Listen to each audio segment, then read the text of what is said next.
Cuán firme cimiento se ha dado a la fe de Dios en su eterna palabra de amor.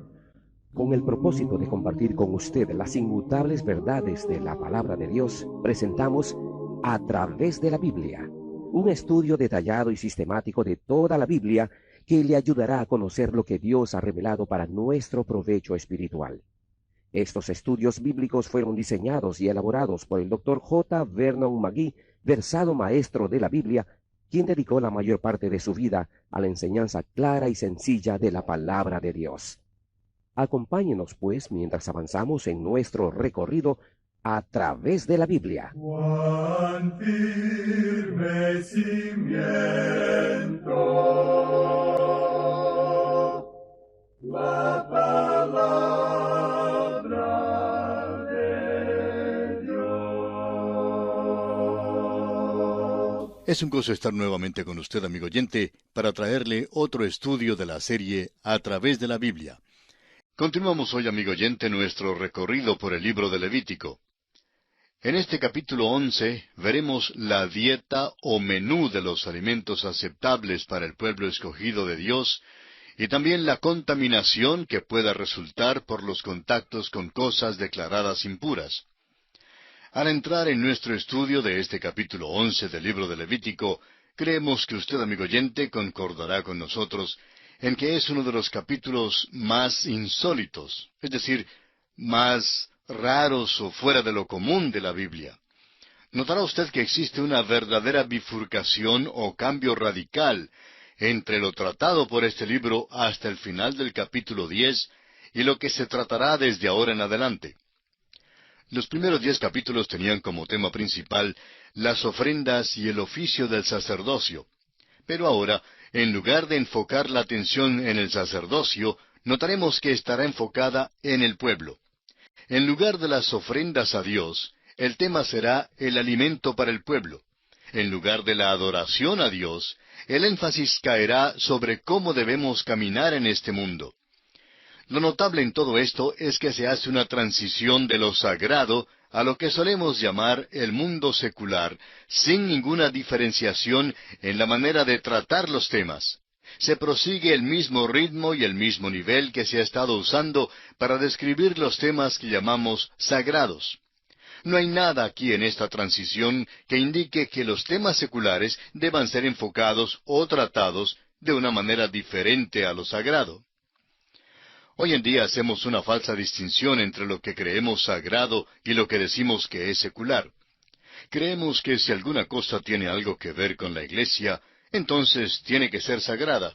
Aún la chismografía que ocurre en la iglesia parece ser considerada como cosa sagrada, pero si la chismografía ocurre fuera de la esfera de la iglesia, entonces la consideramos secular. Amigo oyente, según el apóstol Pablo en su primera carta a los Corintios capítulo 10 versículo 31, todo y cualquier trabajo puede y debe ser hecho para la gloria de Dios.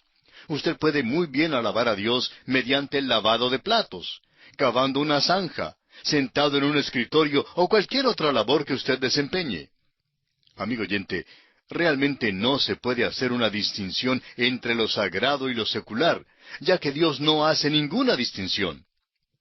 Veamos ahora por qué es tan insólito o fuera de lo común este capítulo. Es insólito porque aquí Dios da una dieta, un menú que deben seguir los hijos de Israel.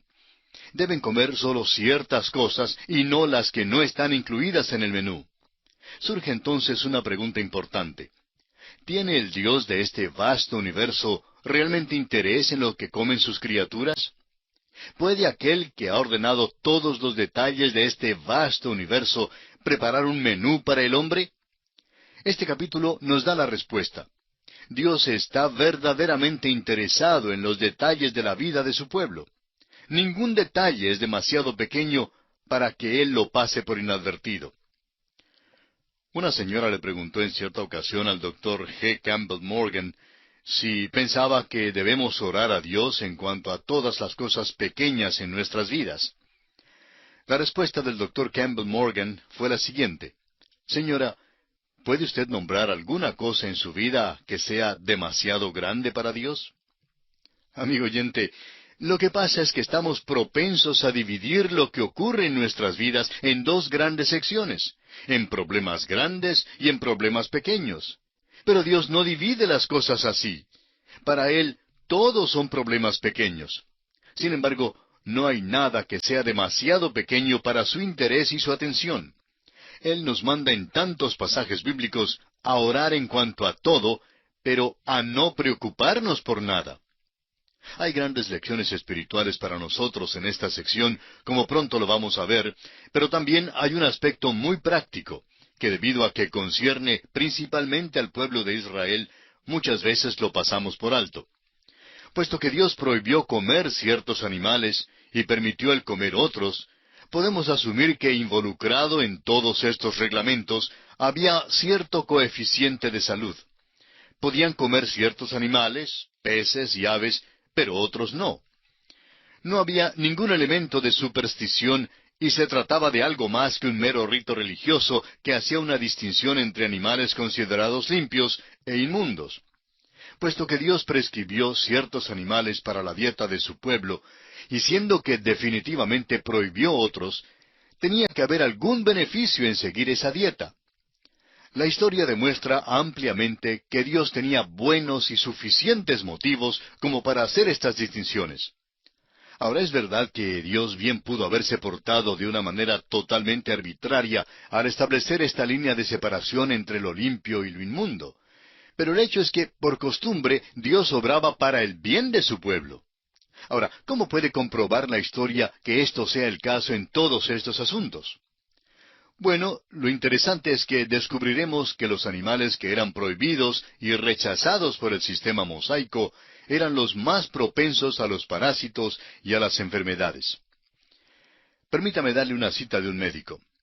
El doctor S. H. Kellogg dice: uno de los más grandes descubrimientos de la ciencia moderna ha sido el hecho de que un gran número de las enfermedades a que son propensos los animales se debe a la presencia de formas inferiores de la vida parasítica.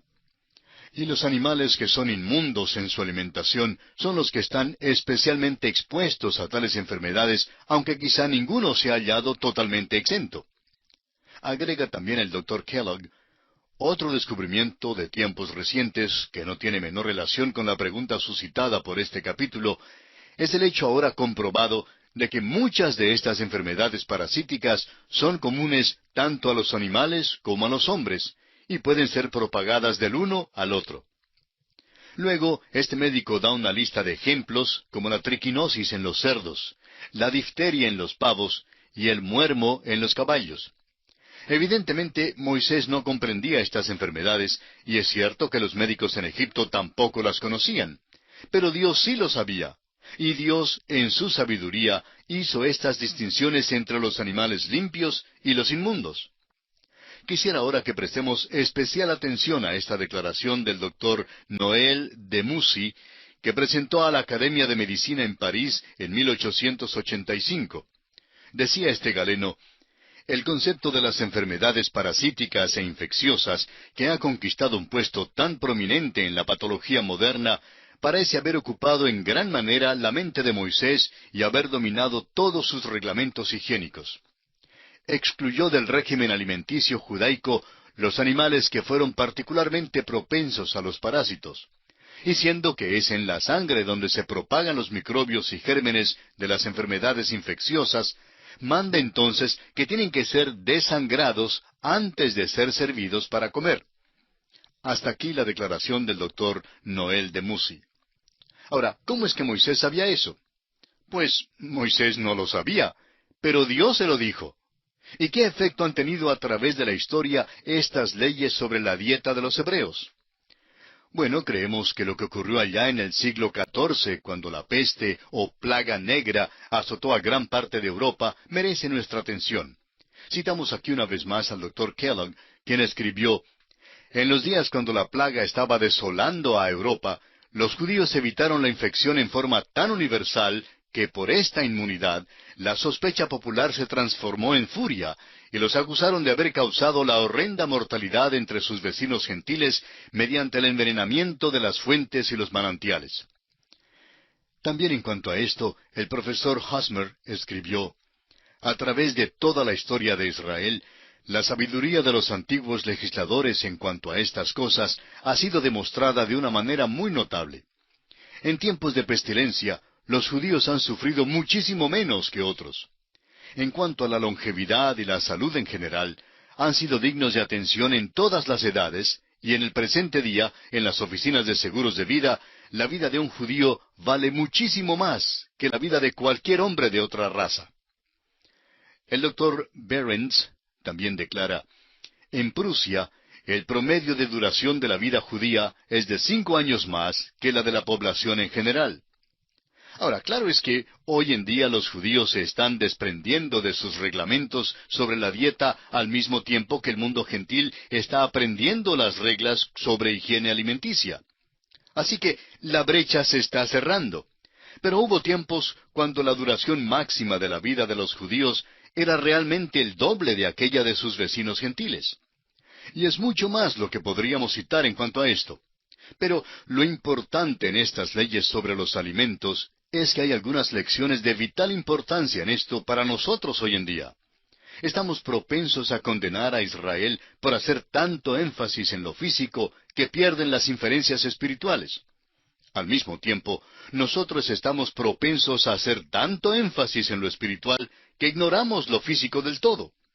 Un cristiano no debe desentenderse de su cuerpo en cuanto a la comida que ingiere, ni en cuanto al uso ni el abuso de su cuerpo, ni en cuanto a su cuidado. Debe recordar que el cuerpo es el tabernáculo de Dios hoy en día y el templo mismo del Espíritu Santo. Simplemente porque algo tiene realidad física, no por eso queda excluido de ser también espiritual. Al mismo tiempo, reconozcamos que la Biblia dice claramente que hoy en día podemos comer lo que queramos comer. Si usted, amigo oyente, quiere comer serpiente cascabel, pues bien puede comerla. No hay ningún valor espiritual en el comer ni en el no comer ciertos alimentos. El hecho es que entramos en el terreno de la superstición cuando comenzamos a enfocar esto de esta manera. Veamos entonces algunas escrituras en cuanto a esto. El apóstol Pablo, en su carta a los Romanos, capítulo 14, versículo 14, dice: yo sé y confío en el Señor Jesús, que nada es inmundo en sí mismo, mas para el que piensa que algo es inmundo, para él lo es. También en su primera carta a los Corintios, capítulo 8, versículo 8, dice: si bien la vianda no nos hace más aceptos ante Dios, pues ni porque comamos seremos más, ni porque no comamos seremos menos. Luego en primera a los Corintios, capítulo 6, versículo 13, leemos: las viandas para el vientre, y el vientre para las viandas, pero tanto al uno como a las otras destruirá Dios. Y en su primera carta a los Corintios, capítulo 10, versículo 31, dice Pablo: si pues coméis o bebéis, o hacéis otra cosa, hacedlo todo para la gloria de Dios. Debemos notar que la glotonería es prohibida estrictamente, y que la templanza, o el dominio de sí mismo, es un mandamiento para el creyente bajo la gracia. Y según Hechos, capítulo 15, versículos 20 y 29, también le es prohibido al creyente participar de carne que ha sido ahogada y de comer sangre. Veamos ahora un breve bosquejo de este estudio. Los capítulos 11 hasta el 22 de Levítico comprenden el tema de la santidad en la vida diaria.